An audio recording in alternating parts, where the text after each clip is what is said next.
Welcome to Novara Live. I'm Michael Walker. It's just me, but I have four great guests to discuss four very important stories today. First, as Israel violates the ceasefire again, killing over 100 people, I spoke to Mouin Rabbani about trying to understand what's going on. Mikaela Loach joins me to talk about Hurricane Melissa, which has caused severe damage to Jamaica. Faiza Shaheen speaks to me after that about the potential rise of income tax, VAT, and national insurance. Well, it seems like it's probably going to be income tax, doesn't it? That was after Kemi Badenoch and Keir Starmer clashed at PMQs. And I end by speaking to Anton Howes, a historian of innovation, about this year's Nobel Prize in Economics. Stay tuned for all of that. As ever, if you'd like to support our work, you can sign up at novaramedia.com/support. Israeli airstrikes overnight killed 104 Palestinians, including 46 children, in a clear breach of the Israel-Hamas ceasefire. Al Jazeera were at the site of the bombed apartment building in Gaza City. The Israeli fighter jets have just targeted this residential building in a suburb neighborhood south of Gaza City. Many Palestinians have been confirmed killed and dozens were injured, among them women and children. The scenes here are repeating themselves, the same tragedy as Palestinians are again under the rubble after Israel violated the ceasefire agreement. We can clearly see here civil defense teams are struggling to get trapped Palestinians from beneath the rubble. They are using manually operated tools and their bare hands to get many Palestinians who were targeted, and they are still trapped under the rubble. We can clearly see here the rescue process is still continuing in this site after Israel attacked this residential building without any prior warning. So the airstrikes, we're told, followed a firefight between Israeli troops and Palestinian militants in Rafah, so in southern Gaza, in which an Israeli soldier was killed. Donald Trump was asked about the ceasefire violations on Air Force One. They killed an Israeli soldier, so the Israelis hit back, and they should hit back. When that happens, they should hit back. Do you think does that worry you about the ceasefire? Does that jeopardize the ceasefire in any way? No, nothing's going to jeopardize it. So he's saying the Israelis lost a soldier and they were right to hit back, but the ceasefire isn't under threat. Let's see what the Prime Minister of Qatar had to say. He spoke out today. If we will start to describe the violations, it will be an open-ended questions. But what happened yesterday, the attack on the Israeli soldiers, that's basically a violation by the Palestinian Party. Now, Hamas has put a statement that they are not in communication with this group. We don't know yet. We didn't have any verification if this is true or not. We remain focused on making sure that the ceasefire itself holds. To discuss the events of the past 24 hours, including the gunfire, which saw the death of an Israeli soldier, followed by the airstrikes killing over 100 Palestinians, I spoke to Middle East analyst Mouin Rabbani. Not sure those things are as related as is made out to be, because Israel has been in the process of eroding this agreement from the very outset. It did not withdraw to the agreed line. It did not permit the agreed volume of humanitarian assistance to enter the Gaza Strip and has not reopened several crossings. It violated its obligations under the captive exchange. And most importantly, it never ceased fire. Yes, it's true that the volume of bombings and killings decreased very significantly, but a ceasefire means a cessation of hostilities, and Israel never accepted that. What appears to be happening is that Israel is, on the one hand, being kept on a fairly tight leash by the Americans, preventing it from resuming full-scale hostilities, but at the same time is seeking to erode the terms of the agreement that it very reluctantly signed and only under U.S. pressure to make it essentially meaningless. And this is, I think, as many people have pointed out, Israel's typical attitude towards a ceasefire. Ceasefire in Israeli means you cease, but I get to continue firing. Commitments made under an agreement are viewed as the preferences of the other side rather than binding obligations. And I think we should understand yesterday, first and foremost, as an effort by the Israelis to loosen the terms of engagement, to see how far they can resume hostilities without excessively angering the Americans, and thereby to set a new threshold, gradually eroding the terms of the agreement. The problem here is that the Americans appear willing to indulge anything short of a comprehensive resumption of Israel's genocidal military campaign, either not realizing or supporting Israel's attempt to essentially make the agreement that they brokered null and void. I suppose just to focus on what did happen yesterday, because it does seem quite remarkable to me that there was a gunfight where an Israeli soldier got killed in Rafah, and in response, Israel seems to have bombed all sorts of different places across the Gaza Strip and killed over 100 people. I sort of struggle to understand how. I know you're saying maybe these things aren't as related as people are suggesting, but how does anyone see them as related? Is this a normal thing that happens in a conflict where sort of one person gets killed and so they sort of there's a big wave of bombings in response? Because they can't claim that this was trying to kill the quote unquote terrorist who killed their soldier, even though of course killing a soldier doesn't make one a terrorist. But yeah, I want to get your thoughts on that. Well, when Israel does it, it's very normal. Let's not forget, Israel has been perpetrating a genocide for 2 years, and its Western sponsors and allies have consistently provided unconditional support and impunity for Israel under the guise of defending Israel's legitimate rights of self-defense. So genocide is now considered a legitimate form of self-defense. Regarding what happened yesterday, there was a shooting, or an Israeli soldier was killed in that part of the Gaza Strip that is under full Israeli control. Of course, Israel is still not allowing any journalists into this area. So we don't really know what happened. Was it a case of an Israeli armored personnel carrier rolling over a landmine or unexploded Israeli ordnance and blowing up?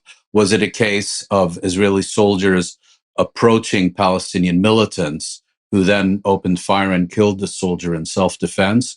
Was it a deliberate attack by Palestinian militants, either rogue elements or elements being directed to do so by Hamas or one of the other organizations? It's unclear.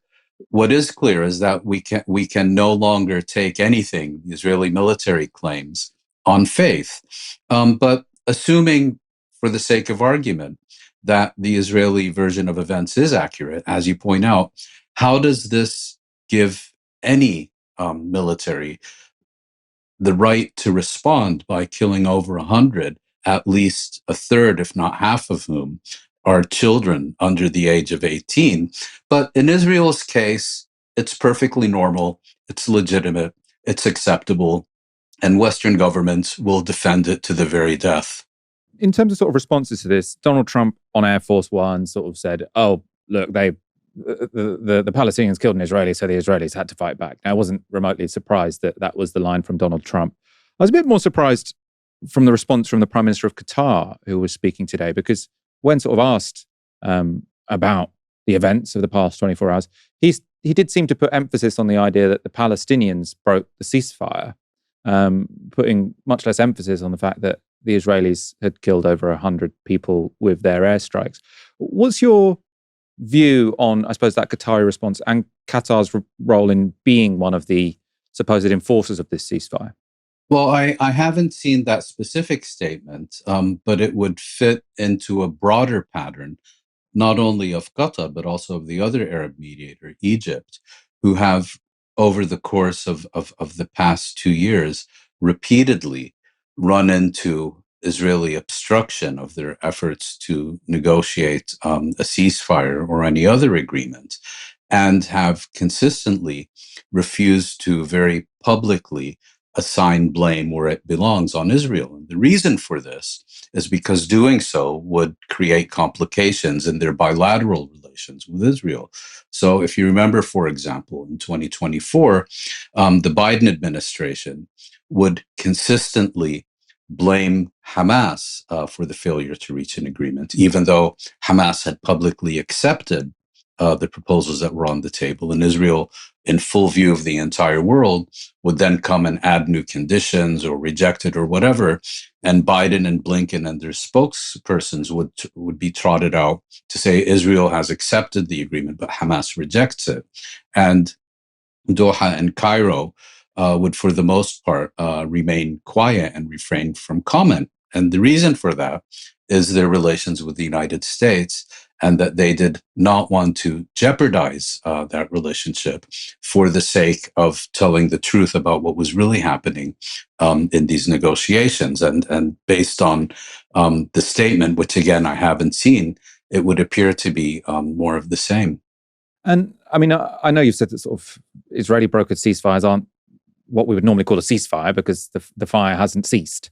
But it is still the case that the status quo at the moment, let's sort of put aside the past 24 hours, but life since the ceasefire in Gaza came into effect has been presumably slightly more tolerable than it was beforehand.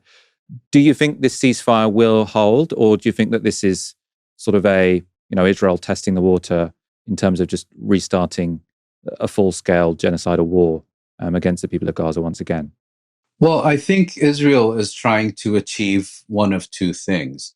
Either it is seeking the full and comprehensive abrogation of this agreement in order to resume its genocidal military campaign in full force, or it is trying to rewrite the agreement to fundamentally change the rules of the game, if you will, so that it has a situation in the Gaza Strip that is akin to what exists now in Lebanon.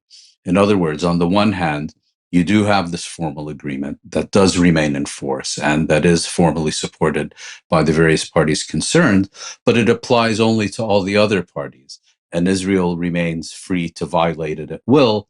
And bombing and killing people is not considered a violation of the ceasefire. My suspicion, again, because of the U.S. investment in having achieved what Trump calls the most important peace agreement in the last 18,000 years, my suspicion is that Israel is not seeking to simply consign this agreement to the dustbin of history. It will remain in force, but it is trying to create conditions similar to what we have in Lebanon. Now, the difference here is that, first of all, the U.S. is publicly much more heavily engaged and invested in this agreement. It set up this monitoring mechanism within Israel and so on. And we've also seen numerous reports in the Israeli and Arab and international press that Israel needs U.S. permission for every military attack it carries out, and this is being called babysitting. And therefore, the U.S. is much more directly involved than it is in some of these other arrangements, which means that Israel can do nothing without full U.S. authorization, or at least passive acquiescence. So moving forward, the key question becomes do the Americans genuinely believe that by allowing these increasingly violent violations of the ceasefire by Israel, that they are keeping the framework in place, or do they understand that Israel is using these incidents to basically make it a dead letter, an agreement that exists in name only? And immediately after this ceasefire came into effect, there was quite a lot of reporting about sort of the facts on the ground in Gaza and sort of Hamas versus other factions, some of them Israeli-backed, and sort of the question of how order was going to be restored in those areas which Israel had withdrawn from. Is there any update on that? What's sort of the latest in terms of, has order been established to some degree in those parts of Gaza from which the Israeli forces have withdrawn? Yes, and I think that this also is crucial to understanding the background of the more immediate issues we're discussing. Israel, of course, proclaimed total victory, and total victory is understood as the elimination of Hamas and the disarmament of the Gaza Strip, which is part of the Trump proposal, but which the Palestinians have not accepted. And rather than eradicating Hamas, Israel not only negotiated with it, but reached an agreement with it. And immediately after the agreement went in force, we saw Hamas able to publicly reassert its authority over those areas of the Gaza Strip from which Israel withdrew. Now, you mentioned Palestinian factions. These groups which you're referring to, I wouldn't really characterize as rival political organizations in the sense of organizations that have a defined political program and a popular base and so on. These are basically Israeli sponsored, Israeli armed and Israeli supplied militias operating out of territory controlled by Israel, being sent into the areas controlled by Hamas in order to foment chaos and anarchy and challenge Hamas authority by producing civil strife. We learned that, I'm sure your viewers have seen these images of Hamas carrying out summary executions of some of the fighters they captured. There were numerous reports that they went beyond those directly involved in these gangs and also took out some other people they considered as potential rivals. But the bottom line here is that Hamas has successfully managed to assert its authority. And this is important because it will have ramifications for any agreements that are made about so-called post-war governance. Will it simply be Blair coming in as a colonial viceroy and assigning a few Palestinian minions to clean up the garbage and collect electricity bills? Or will there be a genuine Palestinian administration that is formed on the basis of consensus among the main Palestinian groups? Those things, I think, are now being fiercely contested. I was going to ask actually about you saying they're being fiercely contested because sort of these ideas about, the peace board or whatever, sometimes I feel like, is it worth even sort of mounting a big critique of them because they just seem so far-fetched? It's the idea that there's ever going to be some sort of functioning administration in the near future just seems, wild.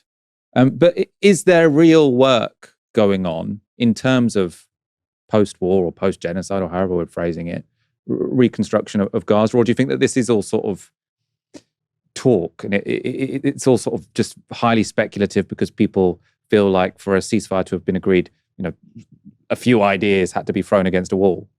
It's a very good question. The agreement, or rather the Trump proposal of the 29th of September, essentially deals with three sets of issues. The first are the immediate challenges, ceasefire, exchange of captives, humanitarian aid, and so on. Those were agreed on the 8th of October in Egypt, and that's the agreement we've been discussing today. Second set of issues deals with post-war governance, demilitarization, and this thoroughly obscene idea that there needs to be de-radicalization, not of the perpetrators of genocide, but of its victims. And that's the issue you asked me about. And there are two proposals on the table. The first is this kind of board of peace where Trump essentially becomes the executive real estate agent of the Gaza Strip. Blair is his CEO, and then they assign Palestinians to do their bidding. That has been rejected across the board by the Palestinians on the premise that Palestinian governance is a matter to be decided by Palestinians, not by the Israelis and the Americans or a disgraced British war criminal. And they have reached an agreement in which all the main Palestinian political organizations have agreed that post-war governance needs to be in the hands of a Palestinian administrative body whose members are not affiliated with any of the Palestinian political organizations. Now, that's at least what's being proposed and what's being discussed and debated. There's a broader picture here that I believe Israel's strategic objective remains the ethnic cleansing of the Gaza Strip. And it would not surprise me to see that Israel uses the failures of reaching an agreement about post-war governance as a pretext to obstruct and prevent reconstruction and other essential services in the Gaza Strip, in the hope that this will push Palestinians to trickle out of the Gaza Strip by any way they can in increasing numbers. You can compare it broadly to the situation in Syria a decade ago during the war there, where there wasn't a governmental decree expelling the population of Syria from the country. People weren't loaded onto buses and trucks and driven to the Turkish and Lebanese and Jordanian borders. But over time, because conditions within the country had become so intolerable, you saw a very large proportion of the population of Syria simply upping sticks and leave. And that is what I think remains Israel's strategic objective after the so-called Trump-Riviera plan, which would have seen Israel push the population of the Gaza Strip into Egypt, failed because of unanimous Arab rejection of it. Jamaica is waking up to devastation this morning after Hurricane Melissa tore across the island overnight, leaving over 500,000 people without electricity and 15,000 people living in storm shelters. Entire communities have been left submerged in water after the Category 5 megastorm ripped through the island, producing ferocious 185-mile-per-hour winds, heavy floods and landslides. The hurricane is the strongest Jamaica has endured since records began in 1851. The government has not yet confirmed if anyone has died in the storm, but the southwestern areas of St. Elizabeth and Manchester were reported to be underwater, with emergency services struggling to reach them due to the devastation. The Prime Minister of Jamaica, Andrew Holness, has declared the entire island a disaster area, with the storm ripping roofs off buildings and felling trees and power lines. 77% of the island was without power today. Hurricane Melissa has now moved on to Cuba.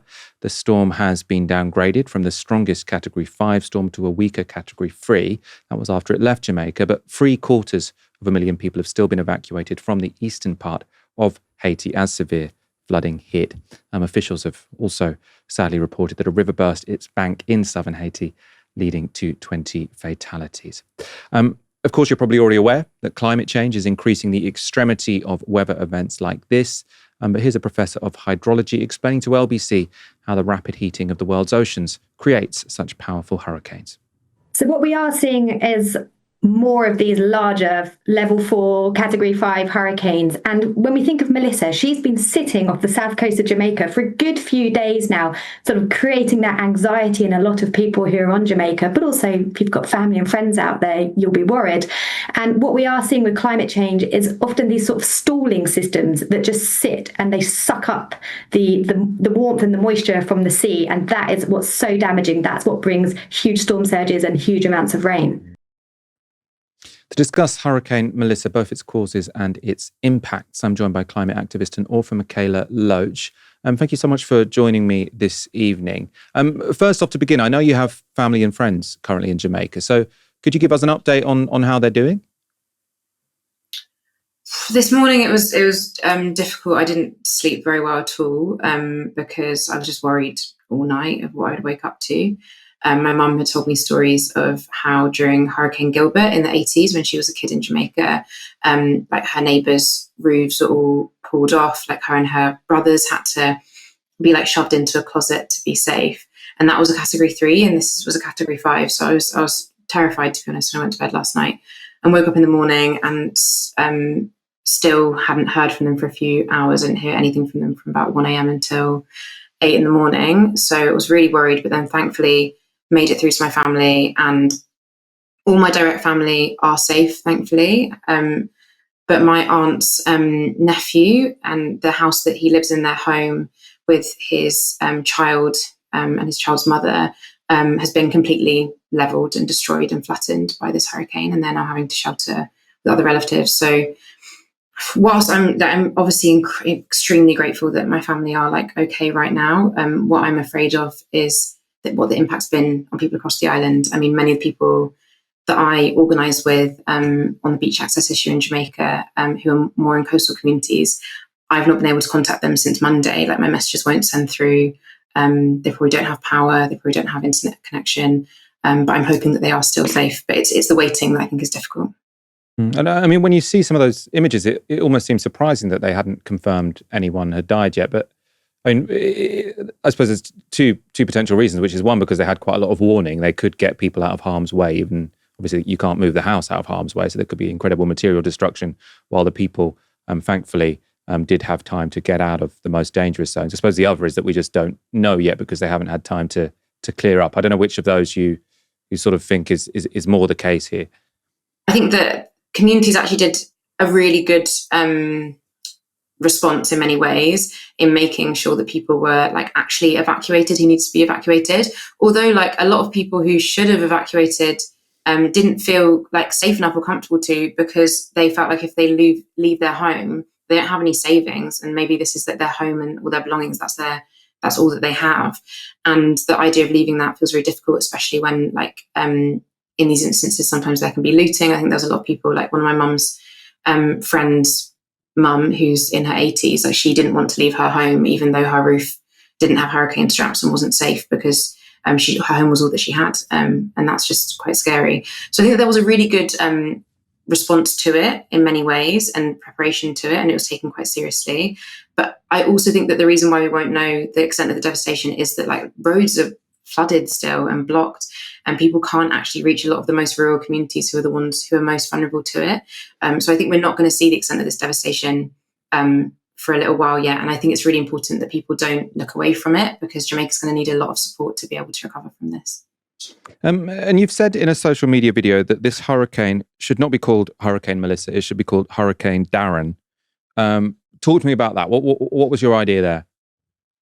Well, the reason that hurricanes are named as they are is just so we can distinguish from storms that might be happening at the same time in similar areas. So it's basically just like a list of names that are chosen. But I feel like the choice of kind of arbitrary disconnected names, especially like a feminine nice name like Melissa, doesn't show people that these disasters are not natural disasters. There are people who have names and addresses who have like very clear responsibility for creating the conditions that make hurricanes like this a disaster. As you showed before, a climate scientist talking about how the reason that this hurricane was able to become a Category 5 was because of the energy it gained while traveling across the Atlantic, from an Atlantic that is extremely and unnaturally hot. And it's extremely and unnaturally hot because of the incessant burning of fossil fuels. And the reason we've incessantly burnt fossil fuels despite the climate science is because there's been active climate denial and climate delay from the fossil fuel industry as a strategy to prevent us from transferring to renewables. And the reason I said Hurricane Darren is because Darren Woods is the CEO of ExxonMobil, and ExxonMobil, when they were just Exxon, in the 70s and 80s, they did some of the first climate science. And in writing my book, I read through a lot of their internal documents that were leaked. And it's honestly so shocking how much detail they knew about the impacts of the climate crisis that could come from continuing to burn fossil fuels. And rather than, stopping fossil fuels and pushing for renewables, instead they buried this science and they pushed for climate delay and climate denial. And so I think it's important that we let people know who actually has responsibility for these crises, rather than deeming them to be these kind of arbitrary, inevitable natural events, when that's not what they are at all. Yeah, I mean, that Exxon story is really remarkable. So, I mean, there was a really good BBC documentary about it, Big Oil versus the World. I looked it up today. Unfortunately, it's no longer available on iPlayer. Maybe people can watch it on YouTube. But it was, as far as I understood it, the situation was that these oil companies actually had really, really brilliant sort of engineering and science departments, because that's how they were exploring new frontiers for oil. And what their very brilliant engineering and science department did was really explore global warming, the greenhouse effect, and how damaging that would be. And then it gets to the executives, and the executives say, oh, this research is good, but very unhelpful, so let's bury it. And actually, the truth about climate change, we were delayed from learning about it for about a decade because Exxon were trying to bury the truth. Yeah, and I think what's even worse about it is also that when they were doing this research, they were also researching into renewables. Like back in the 70s and 80s, Exxon were actually saying that they wanted to be an energy company and kind of be across all different types of energy. And so the reason they were actually doing this research was in part for them to decide, should we focus more on renewables? Should we focus on fossil fuels? And so I think it's even more sinister, the fact that they were doing research on renewables that could have been scaled up literally 40 years ago. And instead of doing that, what they did was, push that research to the side, bury it actively, spend so many millions of dollars lobbying against climate progress, to the point where, like in the Paris Agreement, which is the international climate agreement that gets mentioned a lot, fossil fuels, oil, gas, and coal don't even get mentioned in it, and that's a deliberate result of lobbying. And so I think it's really sinister, and I just think more people need to know about how much these fossil fuel companies have actively prevented. It's not just about inaction, it's about deliberate action to prevent us from getting a future that we all deserve, and instead to put us into a world in which billions of people on this planet are vulnerable to extreme weather they just don't need to be vulnerable to. And you're sort of very prominently known as a climate activist. I suppose I want to get an idea of where you see climate activism at the moment. But I suppose it feels to me that it's not clear what to look at, what to point at when you say, oh, that's the climate movement. For a while there was Extinction Rebellion, Just Stop Oil, obviously Greta Thunberg, now she's working on very different issues. Give us an update. What does the climate movement look like at the moment? I mean, I actually share a lot of your thoughts around that, but I actually see it as quite hopeful in some ways that the climate movement has expanded just beyond directly organising around emissions. I think the Palestine movement in particular has taught the climate movement a lot about the interconnectedness of struggles. If we look at like groups like Energy Embargo for Palestine, who are organising around that intersection of the genocide in Palestine and of climate disaster and fossil fuel kind of interests. And I think it's that kind of like interconnected organising that I think will really cause transformational change. I mean, I run a school of organising for young Black people in London called Awetu, and it comes from the anti-apartheid chant Amandla Awetu. So Awetu just means it's ours. So I spend every week with young Black people strategizing, talking about the connections of Black liberation and climate justice. And this week is actually our final week of our 8-week programme. And they'll be presenting how they're going to strategically be organising. And I don't want to give away what they're doing because I don't want them to, these young people to share what they want to do themselves. But I'm very excited about a lot of the new groups they're wanting to start up and the new movements that they're doing and the way they're connected. So I do think the climate movement is still there. I think it's actually in many ways a good thing that it looks a bit different. But I also want us all to remember and not forget the climate crisis in all the other organising that we're doing and realise the interconnectedness of our struggles. Let's end on Bill Gates. I assume it was a coincidence that I don't think he came out and said this because there was a hurricane going on, but it just so happens that today he decided to send out a memo saying that actually there's a bit too much focus on climate change. So his suggestion was that basically in the rich world, we'll probably deal with it, with air conditioning or whatever. That we have the capacity to deal with an increase in temperatures. And he's saying in the poor world, climate change will be much more of a challenge, but they actually have bigger fish to fry at the moment. And he says poverty and disease should be the priorities of the UN or global agencies or whoever, philanthropy, I suppose. How would you respond to that? Well, I think it's not surprising to me that Bill Gates actually fundamentally does not care about the climate crisis or understand it. And in some ways, I'm relieved that he's being honest and direct. Bill Gates actually invited me to speak at his event in New York a few years ago, in which I think that the expectation was that I was some nice, young, not that I'm not nice, but maybe a bit less direct activist who would just say nice things about climate and how we need to just change things. And instead I gave a speech about why billionaires should not exist and how Bill Gates' philanthro-capitalism, the way that using philanthropy in order to perpetuate and continue capitalism and the structures of our world is actually the problem. And that whilst he might have saved a lot of lives, well, many, many millions of lives in the short term, what future world is he preventing us from getting through his disproportionate power over what decisions we make in our world? And I think also in particular, something that Grace Blakely noted recently is how now that these big tech companies and big tech billionaires want to push their AI data centers, they're throwing out all of their green pledges. They don't care about climate anymore because what they need is more fossil fuels so they can keep pushing these ridiculous AI data centers that we don't need. And so they can keep using water from communities and that they won't be being called a hypocrite for that. And so it's just interesting, I think, to see how these big tech billionaires, now that they see climate as very much not in their interest, and maybe now they understand that climate justice would require us to adequately tackle extreme wealth, capitalism, and the billionaire class, they're suddenly changing their tune and no longer is climate actually as serious as they thought it was. But yeah, I think it's very ridiculous. Mikaela Loach, thank you so much for joining me this evening. Real pleasure having you on the show. Thank you for having me. Keir Starmer today refused to rule out raising income tax, national insurance or VAT. Of course, they were pledges in Labour's manifesto. This was Kemi Badenoch's line of attack at PMQs.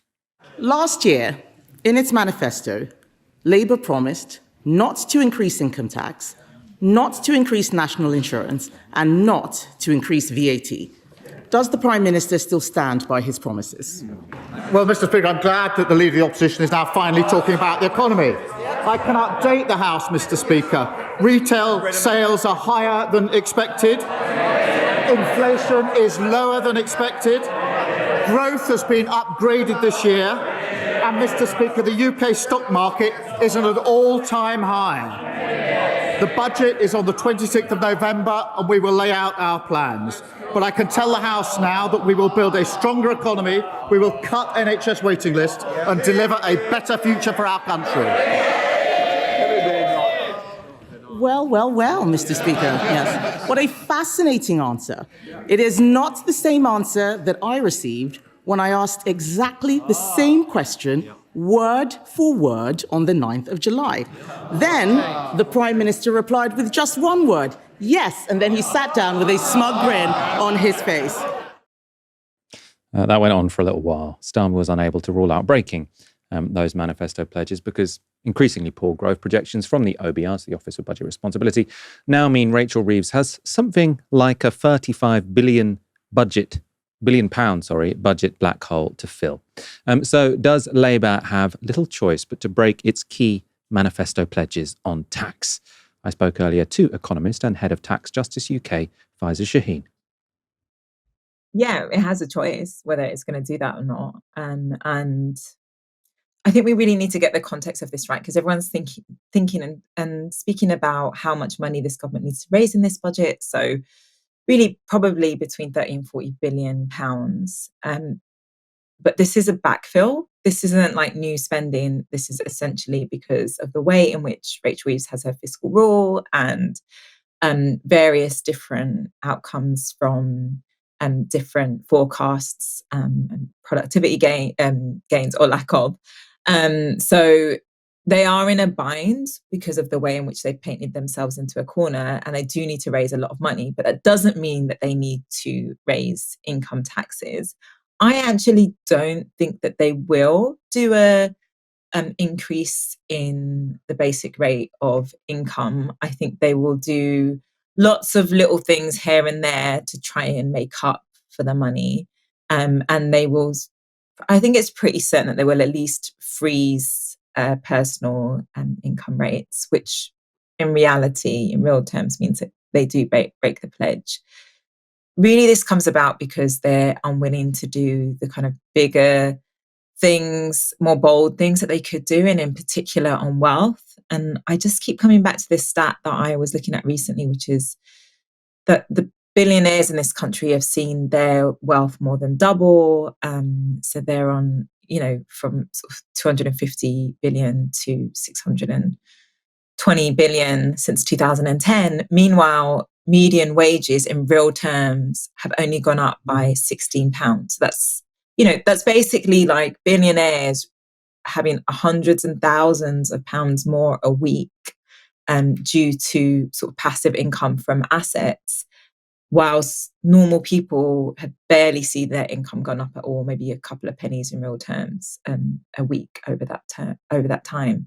So really, this is an opportunity for a Labour government to say we are going to shift our focus away from taxes on work and on the very wealthiest in society. And they're not going to do that. So this is the choice that they've made, that they are going to end up having to do some bits and pieces around income that will really upset people out there and will really cause a political backlash for them.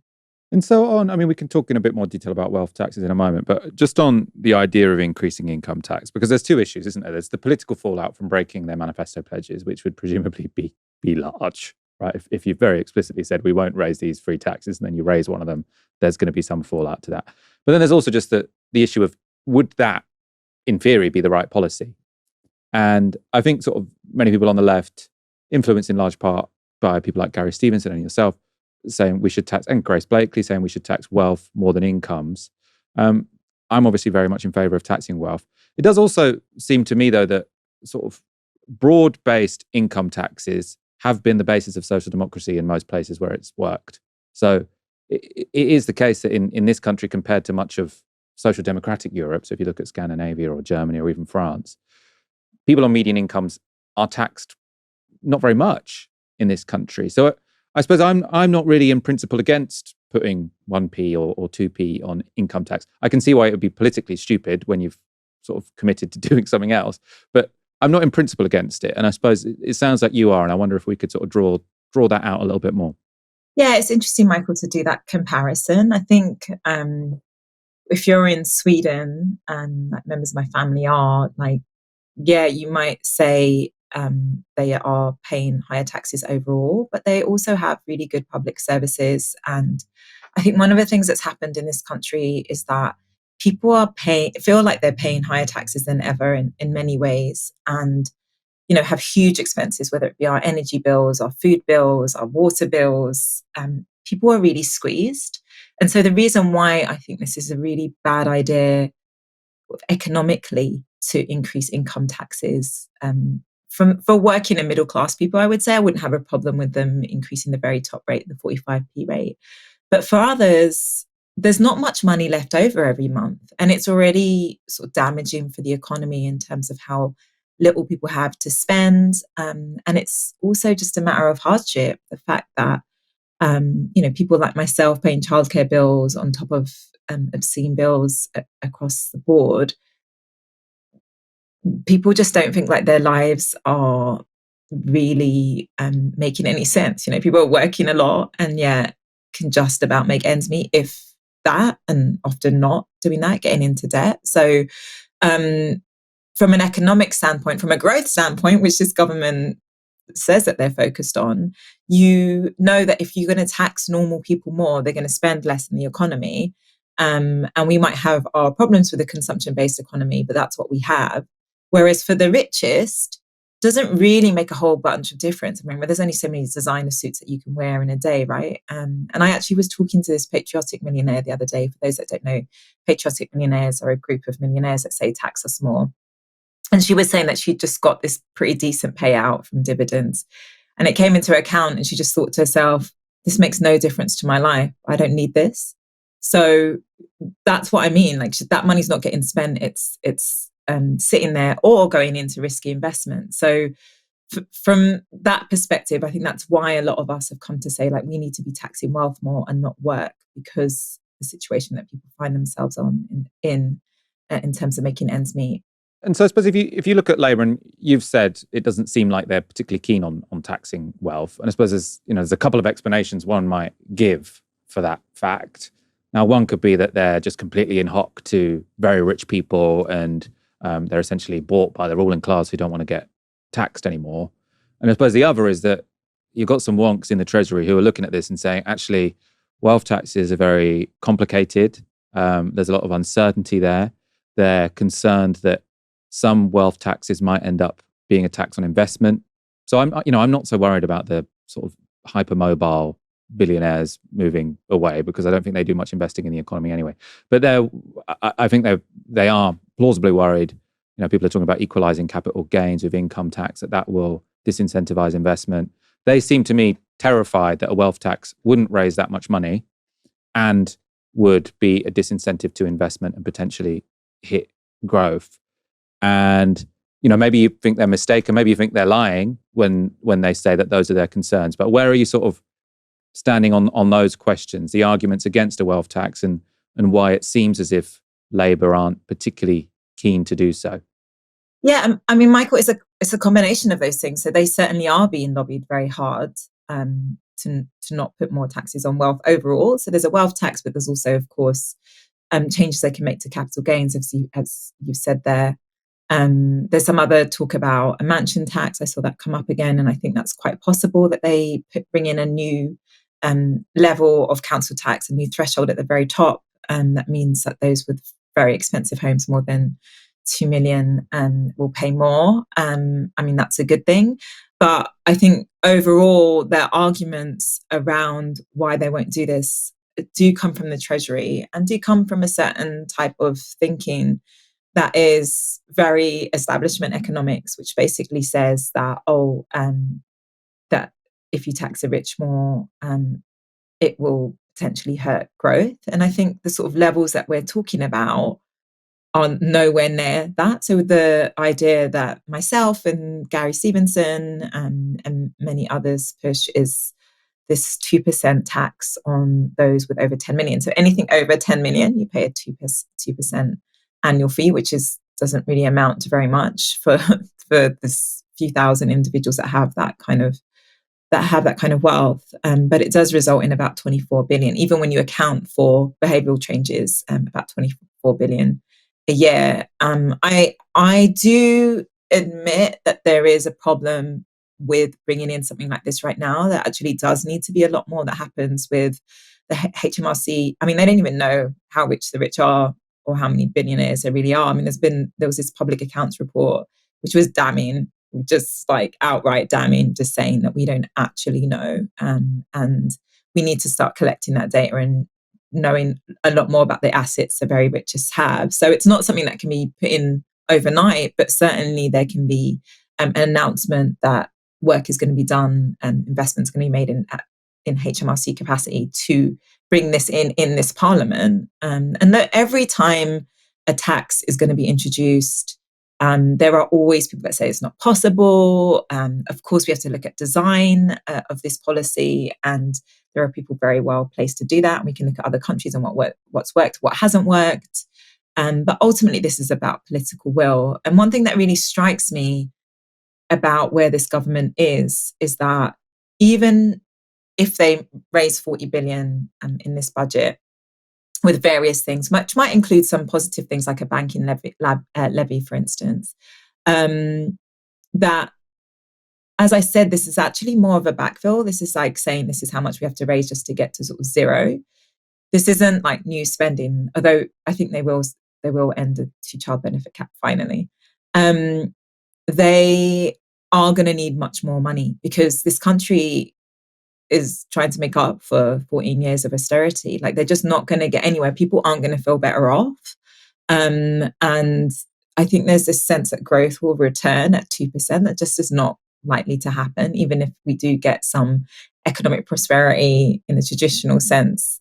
People are not going to feel it for some time. And certainly the sorts of communities that are most at risk to, say, vote in reform, where Labour is obsessed with losing those seats, those communities, it will take a lot of money in those communities for it to feel different. And so they're going to have to come back. I feel like it's almost inevitable that at some point they're going to have to say, we have to raise a lot more money. And you would hope that they are looking seriously at the very wealthiest rather than, everyday income taxpayers. That was Faiza Shaheen speaking to me earlier today. We're going to be talking a lot more about wealth taxes between now and the budget, which I suppose is in about 4 weeks' time. The Nobel Prize for Economics was shared this year between 3 economists who explored the relationship between innovation and economic growth. Joel Keir won the award for, quote, having identified the prerequisites for sustained growth through technological progress. And Philippe Aghion and Peter Howitt won for the theory of sustained growth through creative destruction. Now, Aghion and Howitt's work is highly technical, above my pay grade, probably not great for a YouTube show. Joel Keir, though, is a very readable historian of the Industrial Revolution, and I thought it would be interesting to do a segment on his work. Keir has dedicated his life to writing about how, according to his account, it was the culture of creating useful knowledge and invention that powered the Industrial Revolution, which then led to over 2 centuries of sustained growth. And I knew exactly who to speak to explain and to defend his ideas. Anton Howes is a historian of innovation who writes the Age of Invention blog. It's currently the 29th most popular history Substack. And I caught up with Anton Howes earlier today, and I asked him to introduce the work of Joel Keir. So Joel Keir is an economic historian. His main work, or the work that he'd won the Sverigers Riksbank Prize, the commonly called the Economics Nobel Prize for, was very much to do with the causes of the British Industrial Revolution. And the reason that's important is we want to know why it is that we get sustained, what's often called modern economic growth. So this isn't the kind of jumps in GDP that you see throughout most of history. This is the kind of 1 to 2% every year, year on year, with a few dips occasionally. There's the occasional recession, but ultimately living standards continue to improve and improve and improve and improve and improve, which is something that's happened for the past few hundred years or so. And so all of Mikaela's work, really since I think about at least the 80s, and there are smatterings of it before, has been about trying to explain that question, which is a very difficult thing for a lot of economists to explain, because you really do need to delve into the history of it. So what's quite exciting about this Nobel win for Mikaela is that essentially it's for work in history, the kind of stuff that doesn't even necessarily get published in some of the top 5 economics journals nowadays, the kind of stuff that tends to get published in books, in very readable papers. I mean, there's still some pretty technical stuff. I should say that Mikaela's early work was very, really kind of trailblazing when it came to some of the quantitative technical things that you now see published all the time. But ultimately, to answer the question the way that he answers the question, it has to necessarily be very qualitative. And the reason for that is that he thinks that the cause of the Industrial Revolution has to be down to improvements in technology. It has to be a kind of careful study of how technology develops, how innovation develops. And ultimately, in order to explain the kind of sheer scale of things that's happening across the Industrial Revolution, and I should mention here, it's not just about things like cotton, coal, steam engines, iron. When you see economic growth happening for the past few hundred years, but even in that kind of very early stage in the 18th and early 19th centuries, you're seeing it across the board. You're seeing it in ceramics, you're seeing it in agriculture, you're seeing it in the kind of decorations that people put onto textiles, you're seeing it in food processing, you're seeing it in industry after industry after industry after industry. And so to explain the kind of breadth of innovation that you see taking place, ultimately he thinks, he argues, and I agree with this as well, is that ultimately it has to come down to changes in ideas, changes in, you might say, culture, although in a way it's kind of more subcultures of inventors, of people, of mechanicians, of engineers, and what it is they're up to. And so there's, as you can tell, this is a huge question to be answering. It's very much one that he has a very particular take on, which a lot of economists are kind of uncomfortable with, because they would prefer there to be prices and graphs for them to kind of hook onto. It's also something that a lot of people in history, kind of on the history side of economic history, or people who are historians approaching economic history without an economics background, are also kind of uncomfortable with, because there are various other explanations that they also tend to prefer, which are often also very rooted in material factors. So to have this kind of more ideas-based explanation for the Industrial Revolution, one that did used to have a very long tradition, well back into the early 20th century, late 19th century as well, is kind of a very interesting choice for the Nobel Committee to have gone for. I want to talk about those alternative theories in a moment, because there are lots of people who would critique Mikaela, say it's a bit Whiggish, it's Eurocentric, lots of these arguments. I want to put you in one moment. First of all, I just want to get a handle of exactly what Mikaela thought happened. What did change? What was the thing that allowed these, in his, in his works, the idea is that we have this scientific culture, this culture of tinkerers and engineers, and a sort of productive relationship between people in the natural sciences and engineering and technology, and that leads to take-off growth. So I suppose before we go into the alternatives, flesh out a bit more what he thinks changes, when, how. Sure. So I think one of the key things, as you've kind of alluded to there, is that you have this alliance, this necessary alliance between people who have what you might call propositional knowledge. So scientists, people observing the way that the world works, or kind of having this kind of general sense of relationships in the natural world. And then people who have prescriptive knowledge, people who, in the same way that you might follow a recipe, you can very easily kind of make a thing, you can make a meal to a pretty high degree, potentially, without necessarily understanding the chemical processes that are going on within it. And so he thinks a lot of the growth that occurs over the course of the 18th century, this kind of takeoff that you see, is that you already had very anciently lots of scientists, you had very anciently lots of people with great mechanical skills, knowing how to make lots of very complicated things, blacksmiths, tanners, these are all extremely complicated processes. But through this alliance of the two, by creating institutions, scientific societies, lots of publishing, openness, creating institutions like patents that require a bit of kind of revealing of certain techniques so they're not just kept secret all the time. For a lot of these sorts of institutions, you start to see this sort of alliance between the heads and the hands, right? The people who know a lot of stuff and the people who actually do a lot of the stuff. So you do have societies like France, for example, where you've got loads of great scientists throughout the 18th century. You see a lot of mechanicians in Germany at the same time, but it's in Britain uniquely that you seem to have this alliance between the two, where the scientists or people can be both a scientist and a tinker at the same time. Someone like James Watt, for example, the improver of the steam engine in the late 18th century, revolutionizes quite literally, gets it to do circular motion in a reliable way. And he is, you could argue, both a scientist, someone who really knows the science very well, and also someone who is extremely good with his hands, extremely good at tinkering, extremely good at creating things in a kind of much more manual, mechanical kind of way as well. So Britain kind of takes off as a result of this alliance between the two. And so you get this sort of expansion of useful knowledge. And the larger the base of useful knowledge you have, the larger kind of, if you like, the peak of the pyramid of economic growth of improving living standards can be, right? So you need to have this base of useful knowledge in order to have the kind of innovation-led growth that we've seen for the past few hundred years.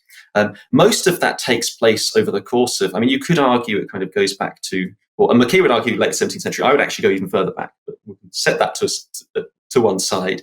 Over the course of the 18th century is when you start to see this really taking off in Britain, which is why you start to see Britain having remarkably higher living standards, not just in the rest of Europe, but the rest of the world as well. Talk about the criticisms and the alternatives. I have to say, I've started reading more about this since this Nobel Prize. So I've bought my Pomerantz, The Great Divergence, to sort of read the alternatives. So he's someone who argued that actually, if you just look at Europe, it's quite easy to tell this story of there was an advancement in ideas, there was the Enlightenment. You can go back to sort of rationalism and Aristotle, and then look at the Romans. You can tell this sort of self-enclosed story where history was sort of moving in this direction towards the Europeans having the Enlightenment and having what he calls the Industrial Enlightenment and the Industrial Revolution, and that's why it happened here. Maybe that's a butchering of McKeir's work to some degree, but sort of he's critiquing that tradition. And he says that actually, if you look at the most advanced parts of Asia in the 17th, 18th centuries, so the Yangtze Delta, I think he suggests parts of India, Japan, they had just as much inventiveness, just as much sort of debate between scientists and the like. They had incomes which were just as high. Their irrigation was even better than ours, for example. And what really made the difference is that when you have proto-industrialism, you end up meeting resource constraints. So you end up, if you've got people working in industry, that increases the relative prices of agriculture. And that was a barrier to growth in Japan, in China. And what meant that in the West we could take off wasn't necessarily because we had better ideas. It's because, one, we had very good luck, which is that it turned out we had coal deposits which were easily accessible. And two, we were very violent, which meant that we were sort of able to go and colonize the New World, which gave us access to vast natural resources and also very cheap primary goods because of the slave trade. So I suppose that puts the Industrial Revolution happening in Britain in a slightly more, let's say, ambiguous light in terms of what it means and how proud we can feel of it, let's say, than Keir's version. So what's his response to that alternative? I suppose, what's your response to that alternative? Why would we go for Keir over Pomerantz? Yeah, it's. I think you've chosen the exact right person to be the kind of anti-Keir take. Although I will actually point out that Pomerantz's big book that is so convincing to both the economic historians and historians was also one that Keir edited as part of his series for Princeton University Press. So I know there's a kind of tendency to say, a lot of his work is so Eurocentric, but actually he's been actively engaging with the other side, throughout this whole over the course of decades, and it has actually been trying to keep alive there being a conversation rather than two different fields talking past one another. Since Pomerantz made his argument, which I think will have been over 10 years ago at this point, There has been a bit of a weakening of this idea that the Yangtze Delta is quite as rich as it was thought to be at the time. So some of that data seems to have looked a little bit shakier. One other aspect is that, he has this emphasis on coal, and I think actually coal in many ways is in some respects underrated as something that can be a very material factor when it comes to economic growth. Coal doesn't explain the sheer range of inventions that you see over the course of the 18th century. There are absolutely loads of, I mentioned, from agriculture to ceramics to watchmaking. A lot of these things have very little, if nothing, to do with coal at all. But that said, it can also be something that, in some ways, that I think have also even been missed by people like Keir, a kind of very important material factor for increasing living standards. Energy, as we know today, right, through having kind of very constrained energy, really does matter a great deal. On the colonies point, there's the kind of interesting argument here that Pomerantz makes, that essentially China doesn't have a new world to exploit in the same way. That said, it does have very large, what's often referred to as peripheries to exploit. There is this massive westward expansion. There is this expansion up the coast. Manchuria very much gets colonized, or kind of recolonized, considering the Qing dynasties itself from Manchuria after 1644. You do see quite a bit of expansion in order to obtain more raw materials. But one of the things that I think there's a big disagreement between economic historians who are kind of from a more economics bent and those from a more history bent is this question about counterfactuals. Right, which is, if we try to remove a particular good, if we try to remove a particular raw material, how do we account for that? Right, and I think historians often have this tendency to say, well, look, the slave trade is massive. As a result of it being massive, it obviously was important. And economists will say, well, hang on, we actually need, when we try to look at counterfactuals, what we actually need to do is kind of, what is the next kind of most valuable thing that they would have done instead if you were to take that away? So there has been quite a bit of work on coal, for example, looking at the impact on economic growth. So the thought experiment here is if we were to imagine that all of the coal they instead used Baltic wood, let's say, so the wood, so certainly from a kind of peripheral region, but if we replaced all of Britain's coal deposits with wood imported from the Baltic, obviously that's costlier than using coal, but it turns out that the change in growth isn't quite as large as you would expect it to be. And you can do a pretty similar thing when it comes to the impact of particular colonies. Remember that a lot of the most valuable colonies were sugar colonies. Sugar is not a huge input into a lot of other industries. And once you remove it from the equation, there are actually, it doesn't tend to have that large an impact on GDP. So I think a lot of the disagreement that you start to see between these two camps often comes down to how they treat counterfactuals, whether they think that use of counterfactuals is kind of legitimate use. But I think that's the kind of main argument that you tend to see from the Keir side, or from other economic historians as well. That was Anton Howes speaking to me earlier today. We'll put out a longer version of that interview tomorrow, where we get into quite a bit more detail and talk about progress studies and libertarianism. Apparently some libertarians are now moving towards a more state-focused approach to innovation. That's it for now, though. Thank you to all of my guests this evening. So Mikaela, Loach, Mouin, Rabbani, and Faiza, Shaheen. And we'll be back tomorrow at 6 p.m. For now, you've been watching Novara Media. Good night.